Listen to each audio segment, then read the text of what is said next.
one constant feeling reigns over the 130-plus year history of NC State Wolfpack football. Hope. And when there's hope, well, Pack fans can always relate.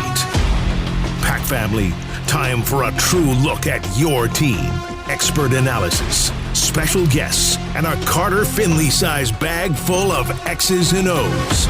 Let's get hooked up for Pack Therapy. Here are your hosts, Tim Donnelly and Wolfpack great Mike Glennon.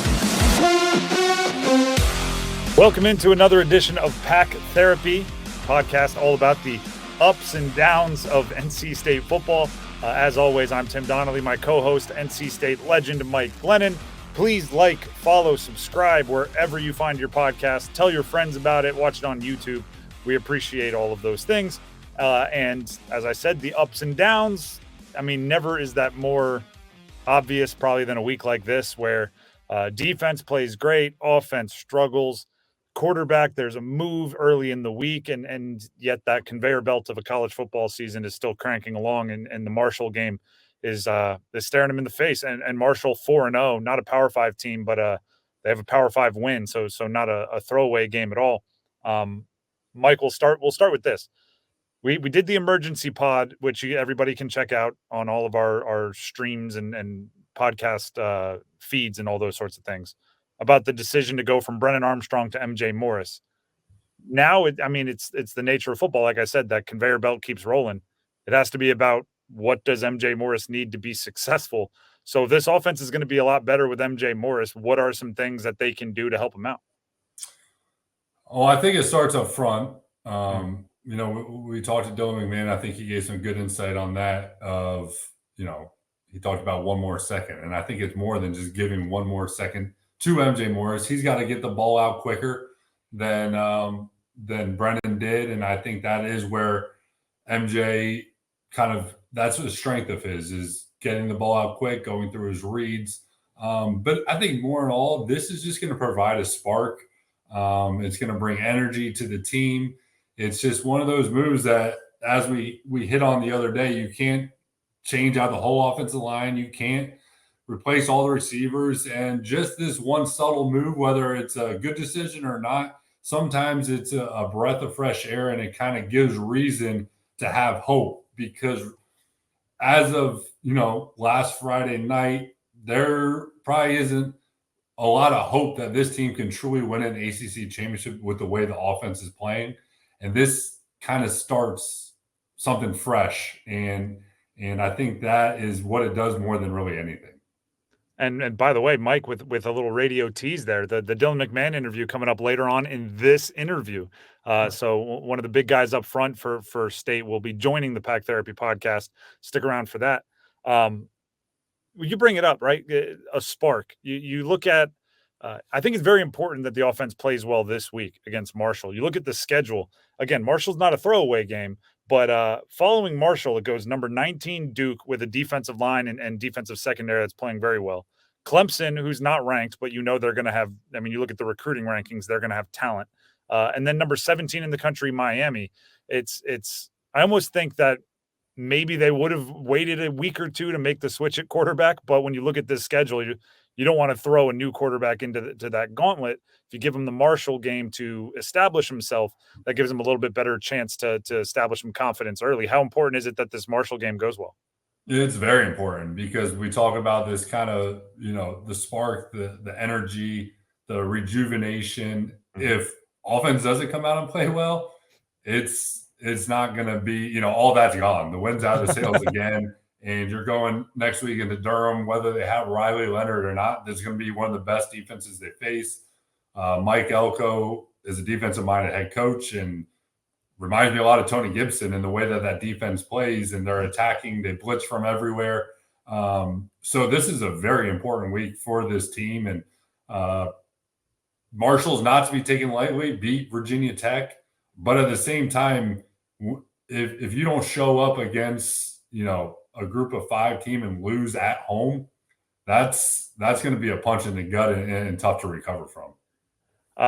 Let's talk a little bit about kind of the supporting cast, because we brought it up, and it's, I think, important every time a quarterback change happens like this, that it's never all on the quarterback. It's just like you said, you're looking for a spark, you got to change something.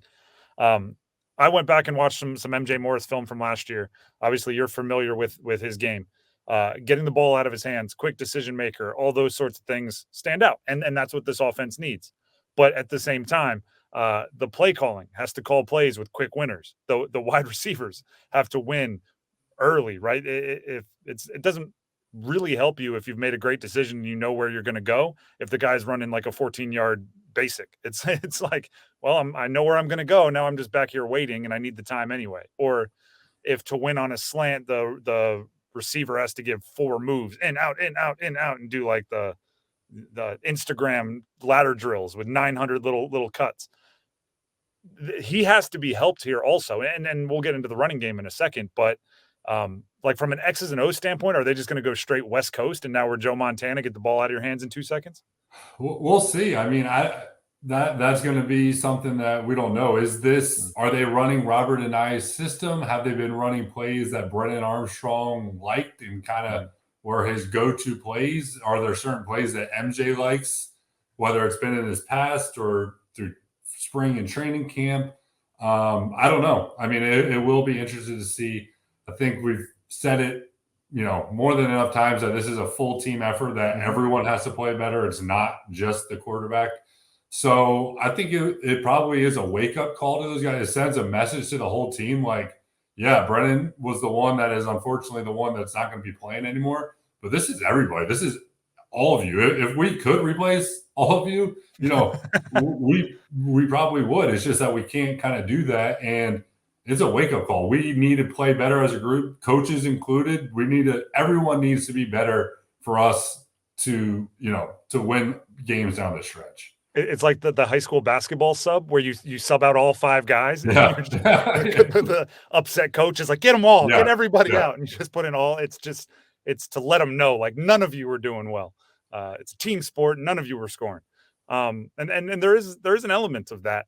I look at the running game and I say, okay, part of this move is saying the running backs are going to be able to be more effective on the ground. Because up till this point, kind of the main running back was Brennan Armstrong. So removing him from the equation, you're saying Michael Allen, Delbert Mims, some of these other guys are going to be able to carry that load, because MJ Morris, at least from what I saw on tape, doesn't look like that guy. He's not. I mean, he can do it, but I think he's more I don't even think he's as mobile as Jacoby Brissett, but he's along those lines of where if he has to use his feet, he can. He's not a guy that you're going to want to design the running game around like they did Brennan, which leads me to, I'm curious how defenses are now going to play this offense. Are they going to sit back in kind of a 2-deep, 2-shell defense where we're not going to load the box? We're going to dare you to run because we think just with our defensive linemen and linebackers, that'll be enough to make the play. And that is one element of the game that I'm sure defenses were afraid of was Brennan Armstrong's running ability, which kind of leads to the next thing is there a situation where do they use Brennan to come in running situations, whether it's short yardage or goal line? Like as an easily comparison, but a Taysom Hill. And honestly, maybe Brennan needs to embrace that, and to give him his best chance to get to the next level is to kind of be that guy. So it'll be interesting how defenses play. Is Brennan still a part of this run game? And the running backs need to step up. There's no question about it. It's not just it's the offensive line. It's everyone. It's beating to the dead horse. Everyone needs to play better. But how do they get this run game going without their leading rusher now? It's one of my core tenets is I don't like taking the starting quarterback off the field ever. I don't love what they do to Derek Carr with Taysom Hill, but I see the logic in saying, well, could we still get the parts of Brennan Armstrong on 3rd and 4 that are running for first downs? I would not be surprised at all to see him on the field now, whether it's this week when it's so fresh and all that. Who knows? I would think at some point during the season he will play, because we saw last year Jack Chambers, even when he was this, he became the starter after Devin, but then kind of went to the bench. They would still roll him in on an occasional running situation. Years ago, they had Jalen McClendon, who I'm trying to think. It must have been Ryan Finley was the quarterback. They'd bring in Jalen in goal line situations to run the ball. And Brennan's a better runner than any of those guys. So although it's super fresh and, I don't even know if that would be part of the game plan yet this week, I'd imagine as the dust kind of settles and Brennan's able to take a deep breath, I would expect them to use him in some capacity. What you just heard was Delbert Mims going, no, I got the goal line carries. I'm all good. He gets like 5 carries, 2 touchdowns every effective. That little T formation, I don't know if it's been stopped yet. He's got a ton That's of been the one bright side of the run game outside of Brennan has been the goal line runs when they get in that. I don't even know what you call it. They're like kind of wishbone-y type thing. Yes, they've scored about every time they've done it. I want to bring up the defense here. Part of the problem with a big quarterback change or when the offense is struggling like this is, to use the modern term, the defense doesn't get their flowers. I have some stat lines here. We were worried about the safeties because they were so banged up. Bishop Fitzgerald, he rolled out of there with 6 tackles and an interception. Sean Brown, although he's suspended in his appeal, was turned down, so he's going to be not available for the first half of the Marshall game for targeting. 8 tackles, 2 sacks. Elsewhere on the secondary, Shy Battle had an interception. The linebackers, Peyton Wilson, 10 tackles, 2 sacks, 1 pass defense, 1 fumble recovery. Just kind of a ho-hum day for him. Jalen Scott, 7 tackles, 1.5 sacks, 8 sacks overall for the team. There's a reason why your offense can play as poorly as it did, and you still had a chance to win it at the end. They held Louisville 30, right? Yeah, they averaged 43 coming in, 13 points. They held them 30 points below their scoring average. Tony Gibson, I know it's after a loss, everybody has to seem sour-faced. You can't be like smiling at the podium after a loss.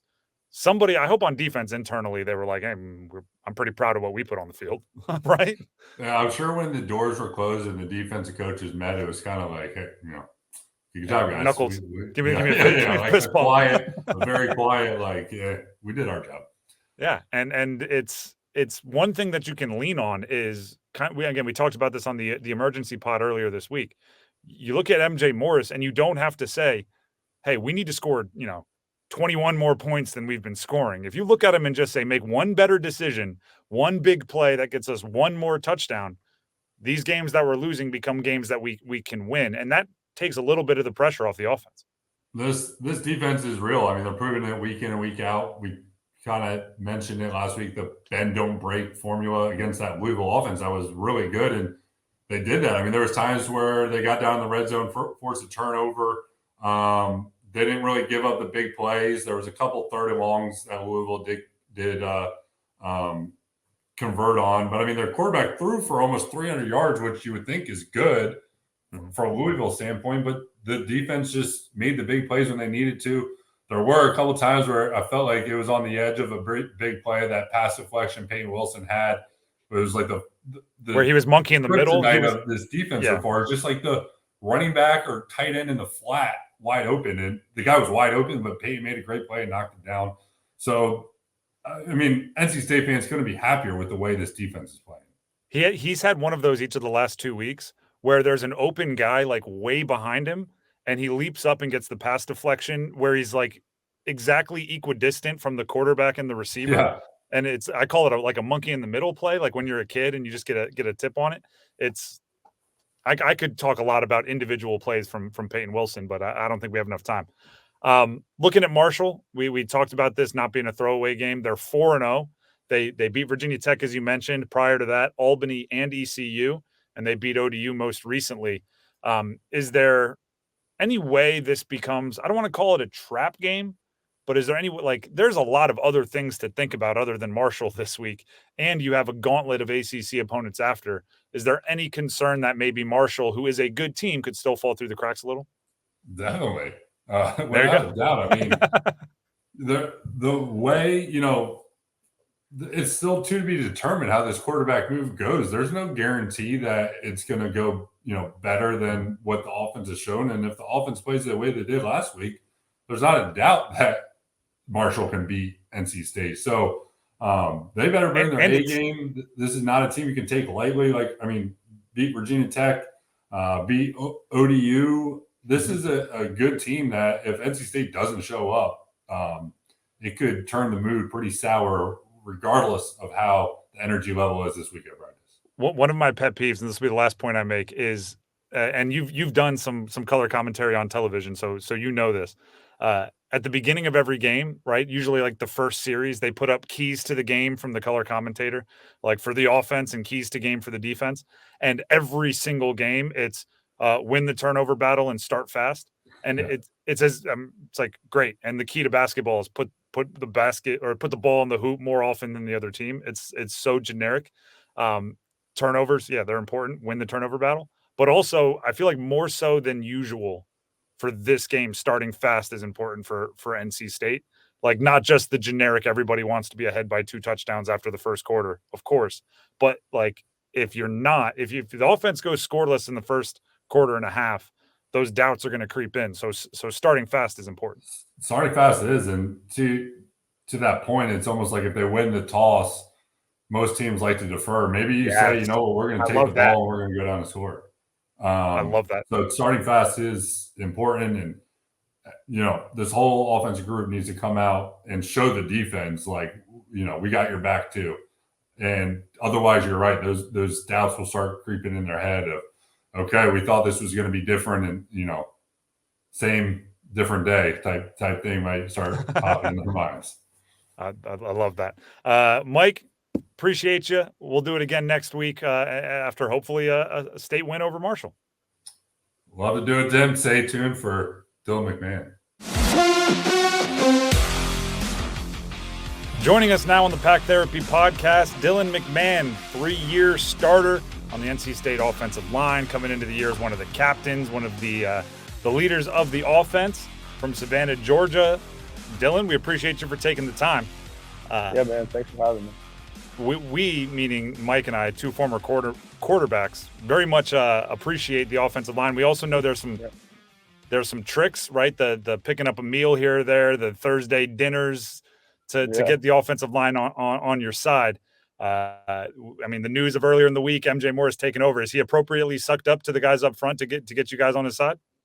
Yeah. I mean, he's a great guy. I mean, he's been here for was his 2nd or 3rd year now, and he shows us love. He brings us. Last year, he's brought us some Krispy Kreme donuts for the meeting rooms, late night film sessions, and stuff like that. So everybody loves him on the team, and I mean, he's going to do a great job. Man, with NIL now, I mean, back when I did it, we used to have the guys over do a little barbecue on like Thursday nights, but I wasn't really, always paying for everyone. And now with NIL, I mean, shoot, I hope he's taking you guys to like Sammy's or Emilio's or something. Hopefully he's watching this, and MJ, you might need to step it up a little bit. Krispy Kreme is nice, but come on, man. Yeah. Now, obviously, with that said, quarterback transition is always tough on the former quarterback, but it can bring kind of a spark to the team. Tim and I have been a part of both sides of it, mainly on the benching side, which is not fun. But I do understand what that can do to a locker room. What has it been like this week with MJ stepping in? I mean, I feel like we've this year, or not this year, but this week, we brought like on the offensive side of the ball. We talked about it today. It's been a lot more energy, I think, and I think that was coming either way with MJ or Brennan being our quarterback, just because we needed to step up with that. And having MJ, he's a young guy, but he knows how to lead, and he's bringing the energy every day. He's encouraging the guys. So it's been fun. I think it's definitely going to be a spark for us. We all love DA, and we're here for him. I mean, it's obviously, like I said, a tough time for him, and he's still a great quarterback, and we're still going to need him down the season, and he's still going to be part of this offense, and he's doing a great job being a leader, helping out MJ and encouraging us as well. So it's been fun out of practice these last 2 days. Well, what's the difference for you guys up front? Obviously, Brennan was running a lot this year and maybe trying to extend plays and things like that. Is it different for you, even if the play is the same, when you have different guys with different skill sets behind you? I don't think so. I think we're just trying to do our job the way we're supposed to. I mean, unfortunately, last week offensive line didn't have a fantastic game, and I think this week we're just focusing on doing our job better, giving whoever's back there more time to throw the ball. I mean, if we if he wants 6 or 7 seconds, we got to give him as long as he wants, because who knows what one more second might do to break out a big play. And along those lines, 6 or 7 seconds. Again, 2 quarterbacks, 6 or 7 seconds. Never go wrong with 6 or 7 seconds. It takes all 11 guys on the field, and as an Yeah. offense, sometimes things, it's hard to get clicking. And there's been some sacks, there's been some plays where the quarterback's getting hit, and that everyone points to the offensive line or the quarterback, but it could be everyone involved. It could be the running backs and blitz protection, it could be the receivers either looking hot or just getting open. But as an offensive lineman, what has the message been from Coach Tujay to you guys to kind of firm up that protection? Like I said earlier, he's really been preaching on it. He just calls it one more second. Just go one more second than he does, and everything's going to be all right. Don't let your man make the play, and you just hear him all practice just screaming one more second, one more second. That's been the main focus this week. This year, you've obviously been around for a while. You've been a contributor for a while, but you get the new offensive coordinator, Robert and I. For you guys up front, how is this offense different than ones you've played in the past? For offensive line standpoint, it's not that much different. We're throwing in maybe like 1 or 2 different runs that we didn't do last year, but it's all coming down the offensive line. It's all the same. We just got to learn different terminology and different like signal calls and stuff like that. And just going back to last year, I'm sure there was a little bit of conversation with you and your family or whoever about possibly leaving for the NFL, come back. What exactly are you trying to prove this year of why you belong on Sundays? For myself, I'm trying to prove that I'm just one of the best centers in the league. I haven't got to play center a lot in my last 3 years, and I think that's my future position in the NFL. I just want to prove that I can have a good full season at center. Obviously, I've missed these last couple games because of injury, but coming back with 7 more games and with great opponents ahead, I think I have a lot to prove, and I think I'll show it these next 7 weeks. You ever daydream about linking up with your boys, Chandler Zavala and Nicky Ekwonu? They're in the same state. They're playing right next to each other. Could you be like, hey, let's make the whole left side and center from NC State? Have you allowed yourself to have those fantasies? Oh yeah, you obviously think about it before. You see the pictures come out with they're playing on the same side now and everything. So it'd be awesome to have a 3-man line up there in North Carolina, all from NC State. That'd be pretty unique.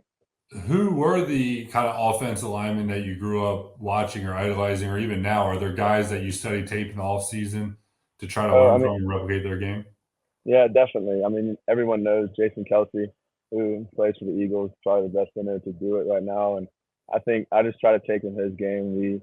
We kind of are similar builds and more athletic style, not the biggest guy on the field, but just really watching how he creates his leverage on defensive linemen to put him. He's always in the right position. He's never out of step, out in front of himself or crossing over.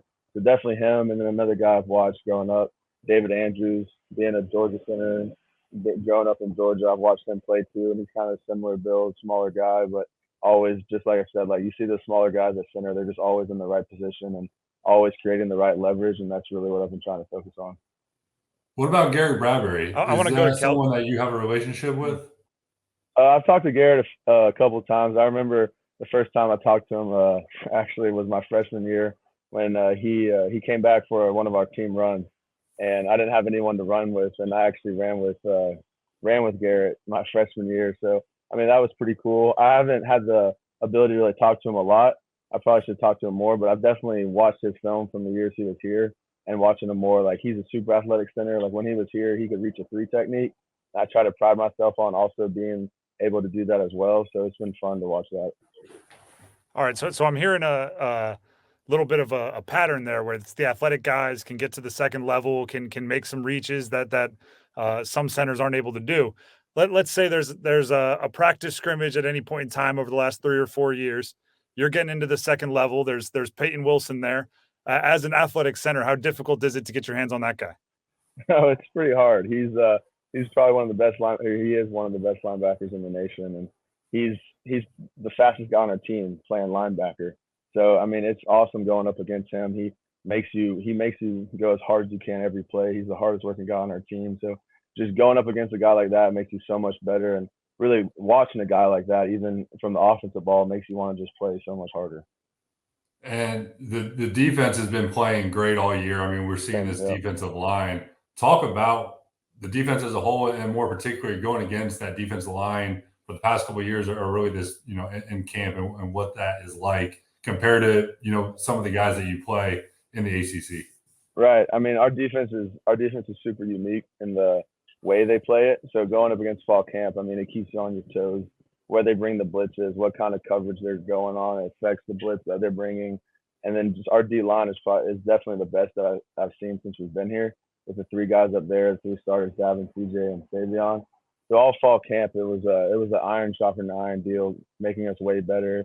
Me and CJ at nose, playing against each other every day. He's a great nose guard, and watching AB and Savion and Tim and Davin going back and forth, it was super fun. But I think really it gets us to prepare to end the games, because like what we've seen with our defensive line, they work so many more pass rush moves than what we see in the game a lot of the times.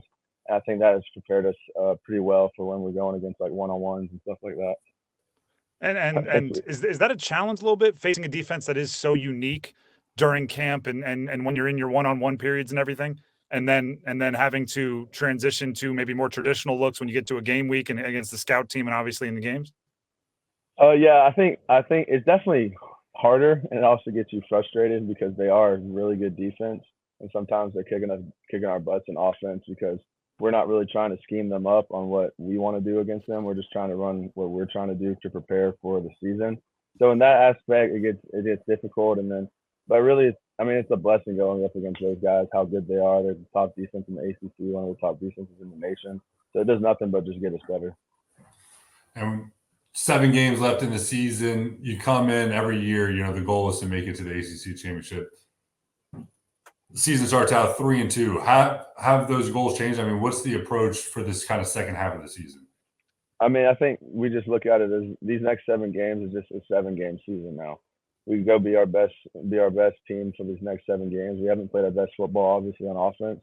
And just these last 7 games, try to prove to ourselves in the building, that's all that matters, is us in the building, that we're a top offense in the ACC. And ACC championship is still our goal. We just need a little more help, and we need to finish out these 7 games the way we know how to finish. Dylan, I appreciate you taking the time, joining the Pack Therapy podcast. Good luck this weekend. Good luck staying healthy and with that 7-game season you just mentioned. I got one more. Savannah native. Oh, never mind. Jump in.